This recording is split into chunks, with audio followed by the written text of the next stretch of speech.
Hello, this is Tiffany, and I'm back here with another Substack. I'm in my studio apartment right now. It is pretty energetic. There's a lot of things happening outside. There's construction, and I'm feeling a lot of energy in my body. And also, I've been really into matcha. It's my new fixation. So I made myself a matcha latte, and it's so yummy.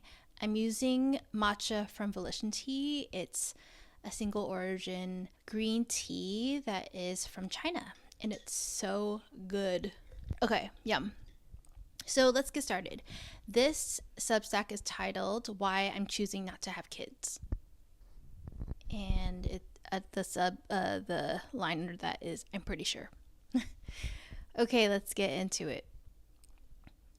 So up to 2 years ago, I thought it was my destiny to have children, like birth them from my literal body or through adoption. Being a future mom felt synonymous with me since I was little. I've always been really good with kids, and still am. And everywhere I went, people commented how I will be an amazing mom one day. I remember so many times growing up when I would be in the kitchen helping my mom make dinner, and she would say how this is training me to be a good future mom and wife. And every time she said that, I didn't cringe. It warmed my heart thinking about me grating ginger for my future family. For 2 decades of my life, I took care of children for a living. I freaking loved being a nanny. I loved playing and taking care of little ones, and I still do. I loved picking up the baby after nap time and getting their snacks ready. So the question is, what happened in the past 2 years? Is it my age that made me suddenly have a change of heart? I almost froze my eggs.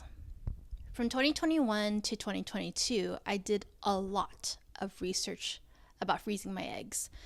Early 30s is when people say you should do it before it's too late. Too late. Too late.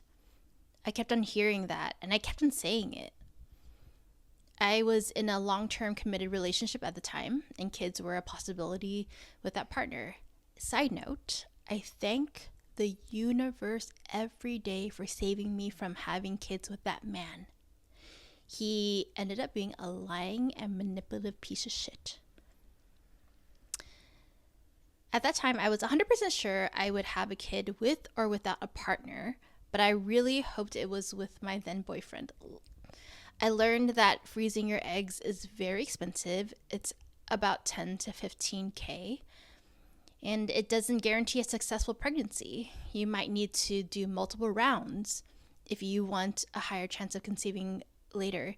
And freezing your eggs fertilized makes the eggs more stable. Okay, going off from the text. Yeah, I learned that really you might want to do multiple rounds. So say on the low end, it's 10,000 for one round. So you want to do 2 to 3 rounds. That's on the low end, very, very low end, $30,000. And also, it's kind of messed up that you should put sperm in the egg to make it more stable and to have a higher chance. I don't know. I was like, okay, nature's playing with me. But anyways, back to the text. In the end, I didn't want to be in debt and would take a chance on things working out naturally. After the breakup, I felt free. And then after uncovering all the ways my ex lied to me after the breakup, I felt extra free. I got to embody principles and values I couldn't when I was dating that piece of garbage. And I usually don't like to classify any human as garbage, but you would agree with me if you know what he did. Throwing away the relationship ladder. Finally, I was able to live into my queerness not as an abstract idea, but a tangible way of life. It was healing to connect and love people of different genders, excluding cis men. But let me tell you, untangling the tricky ways of compet, which is compulsive heteronormativity, And patriarchy is an ongoing struggle. It's so much more than who you are romantically connected to. It's getting into the nitty-gritty and questioning it all on a body level. Part of embodying queerness was getting rid of the relationship ladder, which is dating and then partnership and then moving in together and then getting married and then having kids. The whole thing is trash. It robs us of true choice and consent. It makes us into little capital machines churning out humans to feed the capitalist machine. It strips us of having relationships and connections that are rooted in authenticity and accountability. I'm not saying that all relationships that follow the relationship ladder are fake or unhappy or unsuccessful. I'm saying that without clear alternative paths that are available and respected, it's not much of a consensual choice. I'm going to repeat myself again. Truly liberating ourselves from patriarchy and systems of oppression cannot be stuck on an intellectual basis. It has to be on the body basis. Coming out from the text, it's so much harder to embody our belief system and our values versus just knowing it in our heads. I intellectually knew so much, and I mean, still right now, there's so much I know and agree with, but don't embody. And I feel like queerness really breaking down all the oppressive values of patriarchy and capitalism is so much harder to undo in the body, because it's so ingrained into us from birth, but also intergenerationally. And I feel like that's what this life is about, healing from it. Back to the text. But I get it. Like what I wrote in the last post, there are real life consequences, socially and economically, when you don't submit to the empire's wishes for you. If you don't follow the relationship ladder in a cis-het relationship, there are punishments. Many of them are lethal. How much was the desire for kids just selfish? How much was the desire of having kids spoon-fed to me by patriarchy/capitalism? And how much was it actually from me? To expound on that, part of it was that I wanted to see a mini-me. I wanted to raise a child and do better than my parents. I wanted to give a child the household I wish I had. I wanted to feel what it's like to have a human grow inside of me. I know a lot of you think that's so weird and maybe gross and maybe alien, but I've always wanted to feel the magic of making a human in my body. It really is a miracle. I wanted to have a baby that adored me and needed me. I wanted all the snuggles and sweet baby breaths. I wanted to have a toddler who would be delighted to see me enter the room. I wanted to be able to choose their little clothes and style their hair. I wanted to do nighttime baths and bedtime book time. I wanted to have honest and open communication.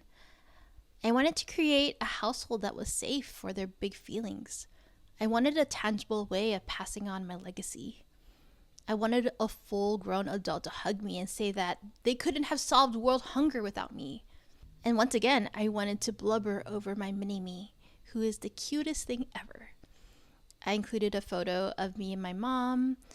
She is a young mom, and I'm just the cutest little baby, and I'm literally adorable.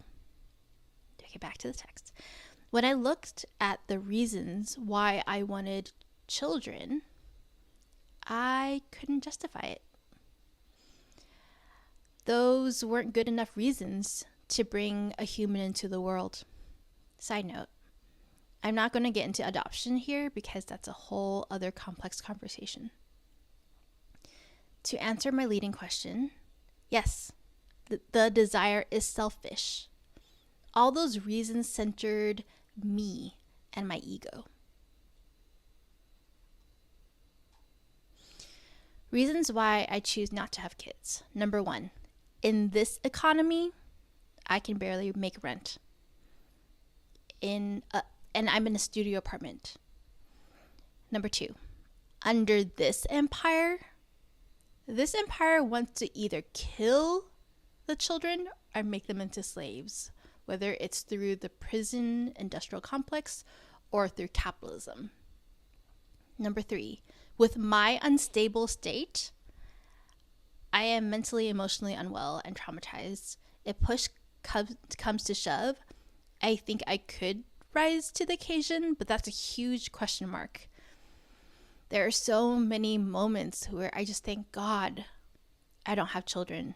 When I just need to crawl into my bed and disappear, or when I'm overstimulated and I feel like screaming. Number four, in this timeline, if I were a floating soul, I wouldn't want to be birthed into this timeline. I love children. I know people will continue to have kids and they won't regret it.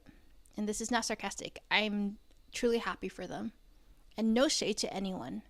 Children are incredible and little miracles, and they are such a gift. The reason why I don't want kids isn't because I don't value them anymore.